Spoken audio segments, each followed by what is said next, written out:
आज हम लोग रेडियो एक्टिविटी या रेडियो सक्रियता पढ़ेंगे। रेडियो सक्रियता का आविष्कार सन 1896 ईस्वी में 1896 में हेनरी बेक्यूरेल ने किया था। हेनरी बेक्यूरेल ने कब किया था? 1896 में किया था। मतलब केंद्रक के आविष्कार होने से पहले ही केंद्रक की घटना आविष्कार हो गई थी। एसआई सिस्टम में उनके सम्मान में, हेनरी बेक्यूरेल के सम्मान में ही इसकी इकाई को हम लोग, रेडियो सक्रियता की इकाई को हम लोग बेक्यूरेल कहते हैं। बेक्यूरेल क्या हम लोग आगे भी है इसके बारे में जानेंगे। सबसे पहले इसके डेफिनेशन को पढ़ लेते हैं। डेफिनेशन क्या है? भारी नाभिक। भारी नाभिक कहने का मतलब है जिसकी मात्रा संख्या 200 या उससे अधिक है। भारी नाभिक जैसे यूरेनियम, रेडियम, थोरियम, इसके अलावा प्लूटोनियम, एक्टिनियम, बहुत सारे तत्व हैं। ये जो भारी नाभिक हैं, इनका खास बात क्या होता है? इनमें न्यूट्रॉन और प्रोटॉन का जो रेशियो होता है वो न्यूट्रॉन अधिक होता है प्रोटॉन की तुलना में। अगर हम ये कहें कि इनके न्यूट्रॉन और प्रोटॉन का रेशियो, तो ये 1.5 से अधिक होता है। मतलब न्यूट्रॉन प्रोटॉन की तुलना में 1.5 गुना अधिक है। तो जब कभी भी ऐसा कोई नाभिक के अंदर में हो जाए, न्यूट्रॉन प्रोटॉन से अधिक हो जाए, कितना अधिक हो जाए? 1.5 गुना से ज्यादा अधिक हो जाए, तो उस तरह के जो नाभिक होते हैं वो अस्थिर हो जाते हैं, थोड़ा सा अनस्टेबल हो जाते हैं। वो स्टेबल होने के लिए क्या करेंगे? उनके नाभिक यानी कि उनके केंद्रक से स्वतः अपने आप, बाहर से कोई तापक्रम नहीं देना है, कुछ नहीं करना है। मतलब ये किसी तरह के कोई भी घटना से प्रभावित नहीं होता है, तापक्रम से, कैटलिस्ट से, किसी भी घटना से प्रभावित नहीं होता, क्योंकि ये केंद्रक में होने वाली घटना है। इसलिए इस चीज को ध्यान देंगे। स्वतः, स्वतः वर्ड से ही आपको शॉर्ट क्वेश्चंस आते हैं कि रेडियो एक्टिविटी किन कारकों पर निर्भर नहीं करता है। तो वो तापमान पर निर्भर नहीं करता है, प्रकाश पर निर्भर नहीं करता है, और वायुमंडल किसी भी तरह के बाहरी कारणों पर निर्भर नहीं करता है। ये खुद से अपने आप होने वाली क्रिया है। बस न्यूट्रॉन और प्रोटॉन का जो रेशियो है वो 1.5 से जब तक अधिक रहेगा, ये क्रिया लगातार होती रहेगी। इसलिए ये लगातार होने वाली क्रिया है। इसमें क्या होती है? कुछ अदृश्य किरणें। ये अदृश्य किरणों के बारे में हम लोग डिटेल्स में पढ़ेंगे। कुछ अदृश्य किरणें निकलती हैं जिन्हें रेडियो सक्रिय किरणें कहते हैं। ये जो किरणें निकलती है, लाइट जैसे हमें दिखाई देते हैं, लेकिन लाइट के अलावा ये जो किरणें हैं ये हमें दिखाई नहीं देती है। इस तरह की किरणों को हम क्या कहेंगे? रेडियो सक्रिय किरणें कहेंगे। आगे जाकर हम पढ़ेंगे। ये 3 तरह की किरणें होती हैं, और ये जो घटना है नाभिक से अदृश्य किरणों का निकलने की जो घटना, इसे हम लोग रेडियो सक्रियता कहते हैं।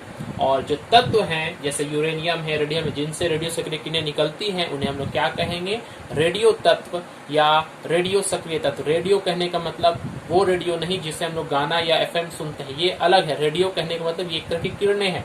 तो फिर से इसकी डेफिनेशन को अच्छा से नोट कर लीजिए। भारी नाभिक जैसे यूरेनियम, रेडियम, थोरियम, जिनमें न्यूट्रॉन प्रोटॉन का अनुपात 1.5 से अधिक होता है, उन नाभिकों से स्वतः लगातार, ध्यान देंगे, स्वतः लगातार कुछ अदृश्य किरणें निकलती हैं जिन्हें रेडियो सक्रिय किरणें कहते हैं, और इस घटना को रेडियो सक्रियता कहते हैं। और अगर हमसे पूछा जाए कि रेडियो सक्रिय तत्व क्या है, तो जिन तत्वों से रेडियो सक्रिय किरणें निकलती है उन्हें हम लोग रेडियो सक्रिय तत्व कहते हैं, जैसे यूरेनियम, रेडियम, थोरियम इत्यादि। अब ध्यान दें, ये बेक्यूरेल के बारे में मैंने कहा था कि बेक्यूरेल क्या है? BQ1 Becquerel. तो बेक्यूरेल एक इकाई है। एक बेक्यूरेल का मतलब क्या हुआ? अभी हम लोगों ने पढ़ा कि रेडियो सक्रिय किरणें निकलती, एक अगर किरण निकले तो उसे हम लोग 1 डीके पर सेकंड कहेंगे। 1 सेकंड में अगर 1 डीके हो, 1 डीके पर सेकंड, तो 1 डीके पर सेकंड जो है यही कहलाता है 1 बेक्यूरेल, 1 BQ शॉर्ट में। तो 1 BQ क्या है? 1 डीके पर सेकंड। तो एक और इकाई है क्यूरी। तो 1 क्यूरी इक्वल टू 3 × 10⁻7 बेक्यूरेल या डीके पर सेकंड। क्यूरी एक बड़ी इकाई है, व्यवहारिक इकाई है, क्योंकि किसी भी पदार्थ से, एक नाभिक से एक किरणें 1 सेकंड में नहीं, लाखों करोड़ों की संख्या में किरणें निकलती हैं कुल पदार्थ, इसलिए उसे हम क्यूरी से बताते हैं। 1 क्यूरी इक्वल टू 3 × 10⁻7 बेक्यूरेल या 3 × 10⁻7 डीके पर सेकंड भी इसे हम लोग कह सकते हैं। तो ये क्यूरी किसके नाम पर पड़ा? ये मेरी क्यूरी एक वैज्ञानिक है, उनके नाम पर ये क्यूरी शब्द पड़ा है। ध्यान देंगे, मेरी क्यूरी और बेक्यूरेल, इन दोनों को रेडियो एक्टिविटी कार्य के लिए नोबेल प्राइज भी दिया गया है। मैडम क्यूरी को 2 बार दिया गया है, फिजिक्स में भी और केमिस्ट्री में भी, सन 1906 और सन 1911 ईस्वी में। तो ये हम लोगों ने यूनिट्स के बारे में रेडियो सक्रियता के पढ़ लिया। अब हम लोग कुछ नया टर्म यहाँ पर पढ़ेंगे, half life period. Half life period क्या होता है? कोई भी रेडियो सक्रिय तत्व वो खुद अगर मान लेते हैं 10 ग्राम हमने उसकी मात्रा ली है, तो वो कितने दिनों में 10 ग्राम से घटते घटते आधी हो जाएगी, 5 ग्राम हो जाएगी, वो कितने निकलते निकलते। तो हर एक तत्वों का अलग अलग ये हाफ लाइफ होता है। कुछ का घंटा होता है, कुछ का दिन और कुछ का कई साल भी होता है, तो इसे हम लोग हाफ लाइफ पीरियड के नाम से जानते हैं।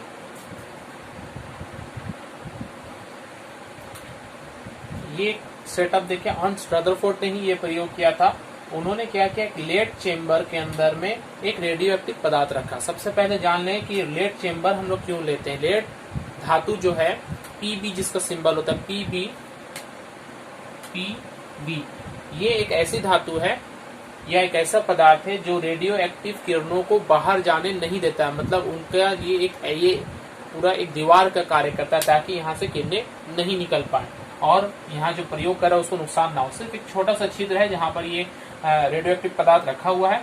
अब इस रेडियो एक्टिव पदार्थ से हम जानते हैं अदृश्य किरणें निकलती। कितनी तरह के अदृश्य किरणें निकलती हैं? अल्फा, बीटा और गामा। ये 3 नाम दिया गया, अल्फा, बीटा और गामा। इनकी प्रकृति जानने के लिए उन्होंने क्या किया, इसको एक इलेक्ट्रिक फील्ड के अंतर्गत इसको रखा। इलेक्ट्रिक फील्ड कहने का मतलब है 2 धातु के प्लेट्स रखे हुए हैं, एक टर्मिनल को माइनस पॉइंट से बैटरी के जोड़ दिया गया और दूसरे को पॉजिटिव टर्मिनल से जोड़ दिया गया, जिसकी वजह से कि एक नेगेटिव और एक पॉजिटिव साइड हो गया। तो जब ये किरणें निकल रही हैं तो इनमें देख रहे हैं हम गामा किरणें जो है वो सीधे स्ट्रेट चली जा रही है। मतलब इन पर कोई चार्ज का कोई प्रभाव कार्य नहीं करता है। मतलब ये 0 चार्ज वाली किरणें होती हैं। गामा किरणें जो है ये 0 चार्ज वाली, इनमें कोई चार्ज नहीं है। ये नेगेटिव और पॉजिटिव फील्ड यानी कि इलेक्ट्रिक फील्ड से प्रभावित नहीं होती। तो ये गामा रे का एक गुण याद रखेंगे कि ये विद्युतीय क्षेत्र में अपनी दिशा नहीं बदलती है। मगर दोनों किरणों को देखें, अल्फा और बीटा को, ये दोनों, अल्फा जो है वो माइनस की तरफ जा रही है, यानी कि ये अल्फा माइनस की तरफ कब जाएगी? माइनस की तरफ कोई चीज जाता है जब वो प्लस होता है। तो अल्फा किरणों में कैसा चार्ज है? प्लस चार्ज है। और बीटा किरणें प्लस की तरफ जा रही है, मतलब बीटा में कैसा चार्ज है? माइनस चार्ज है।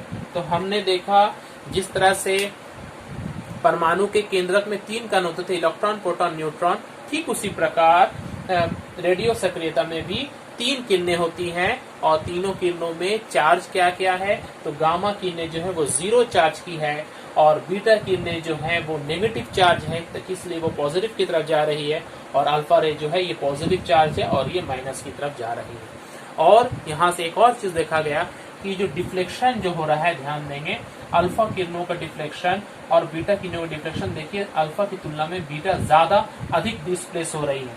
तो कोई अगर ज्यादा डिफ्लेक्ट हो, ज्यादा स्कैटर्ड हो, तो इसका मतलब क्या होता है? वो बहुत हल्की है। तो बीटा किरणें जो है अल्फा की तुलना में बहुत हल्की होती है। इन तीनों में जो सबसे भारी कण है वो है अल्फा, और बीटा और गामा, इन दोनों में अगर देखा जाएगा तो बचेगा गामा में तो मात्रा होता ही नहीं है। रेस्ट मास, ये फोटोन है असल में, लाइट जो होता है उसी तरह का ये फोटोन है, इसमें तो मात्रा होता ही नहीं है। और गामा ये इलेक्ट्रॉन के बराबर मास है इसमें। हम लोग उसके बारे में भी डिटेल्स में पढ़ेंगे।